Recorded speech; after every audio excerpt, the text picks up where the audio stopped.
大家好啊！Nolo Channel 喺今日2025年6月17號星期二，繼續同大家二手樓嘅成交個案分享。今次我哋就會睇荃灣區嘅上車屋苑荃灣中心。二手市場交投仍然活躍，荃灣中心有個原則一房嘅單位，就係以283.8千一個意頭價賣走，尺價8626蚊。由於原業主見到新買家準備結婚，願意減價，所以最終就以意頭價賣走，賺少啲都唔怕。因為原業主持貨達到21年，賬面獲利超過2球。美聯物業鍾家豪表示，成交單位就荃灣中心15座低層 D 室，實用面積329平方尺，係一個原則一房嘅單位。單位最初就以298萬放盤，最終減142000作為送俾新人嘅一個賀禮，最終就係以283.8千賣走單位，尺價8626蚊。據知新買家又以買樓作為新婚嘅安樂窩，而新婚嘅奶奶就喺參觀咗上址之後，對於單位同埋周邊嘅環境都滿意。經了解之後，發現要支付30%首期，月供只係7146蚊，於是就聯絡個仔睇樓同埋落訂啊！真係一個好媽媽。據知原業主喺2004年只係以73萬買入上述單位，2年後2006年就作價434000作為內部轉讓，持貨年期都有21年，而家轉售賬面就獲利超過210萬，單位21年之間都升值咗2.9倍。換言之，呢個原業主賣走佢嘅單位，補少少，已經可以再買多一間荃灣中心返嚟啦。荃灣中心目前嘅成交尺價大概就係8957蚊，較上個月就升咗3.38%。至於近期成交單位呢，就包括咗重慶樓6座30樓 C 室，實用面積380平方尺，成交價373萬，尺價9816蚊。至於昆明樓15座12樓 A 室，實用面積374平方尺，成交價330萬，尺價就係8824蚊。另外，濟南樓18座25樓 G 室，實用面積374平方尺，成交價330萬，尺價8824蚊。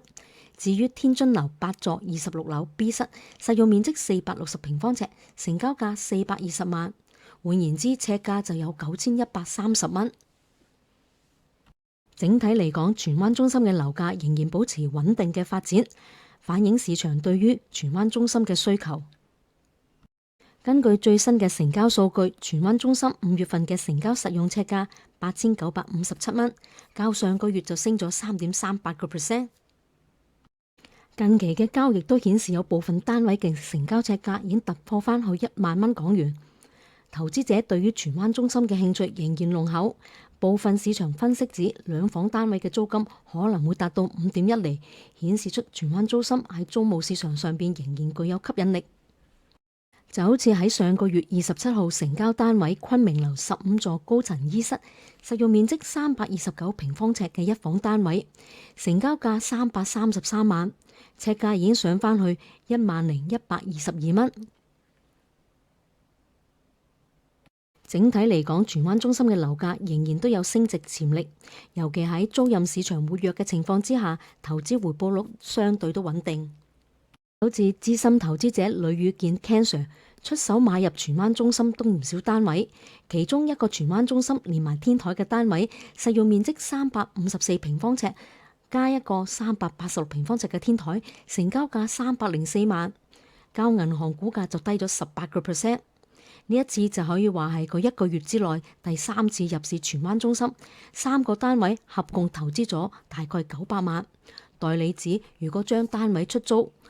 市值回報大概月租就有13000蚊，租金回報都達到5.2厘。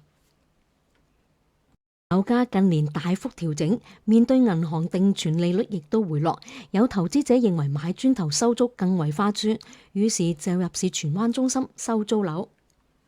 單位就係荃灣中心19座低層 F 室，實用面積329平方尺，原開價320萬，放盤大概2個月，最終就以278萬易手，尺價8450蚊。2個月之內累減咗42萬，減幅都達到樓價嘅13.1%。據知新買家名投資客認為而家買樓收租更加吸引，所以就趁定期完咗之後就換跑道買樓作為收租。據知荃灣中心一個細價單位作為收租嘅話，市值租金大概就11,500蚊，咁計一計嘅話，月租回報都有5厘啊，真係好過擺喺銀行做定存喎。知原業主喺2016年以326.8千買入單位，持貨9年，而家轉售，不過就帳面要損蝕接近半球，單位喺9年內都貶值咗接近15%。樓市喺2021年到而家都累跌接近30%。睇返荃灣中心個尺價，22年6月當時就報12,566蚊，但可惜啦，去到22年嘅年底12月，只係得返10,523蚊。點不知去到24年嘅年中就得9,960蚊。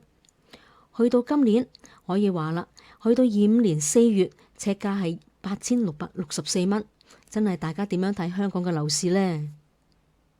？Time is Money 喺荃灣中心都睇到，喺今個月6月8號，一個329平方尺嘅一房單位成交價289萬，持貨超過15年嘅物業升值咗超過1倍。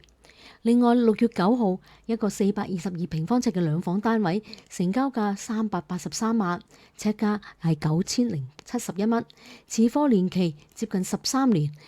物業都升值咗50%。不過好可惜啦。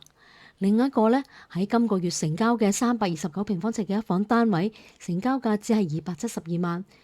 持貨年期8年半，貶值咗超過2成。另外6月9號，一個307平方尺嘅一房單位，成交價290萬，好可惜啦，持貨9年半到，物業就貶值咗14%。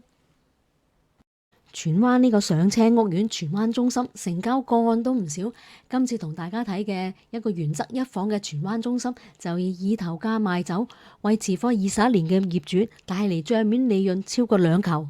希望大家對於 No Channel 今次嘅分享點讚、留言同埋分享，亦都希望大家喺我開通咗嘅 Super Pants 嗰度啦，Buy Me a Coffee 作為鼓勵。如果你見到喺我嘅 YouTube 有廣告，希望大家幫忙睇咗佢，為我添住動力，令我有多啲能力可以分享唔同嘅話題啊！今次分享荃灣中心咁多嘅個案，作為大家參考到而家啦，拜拜。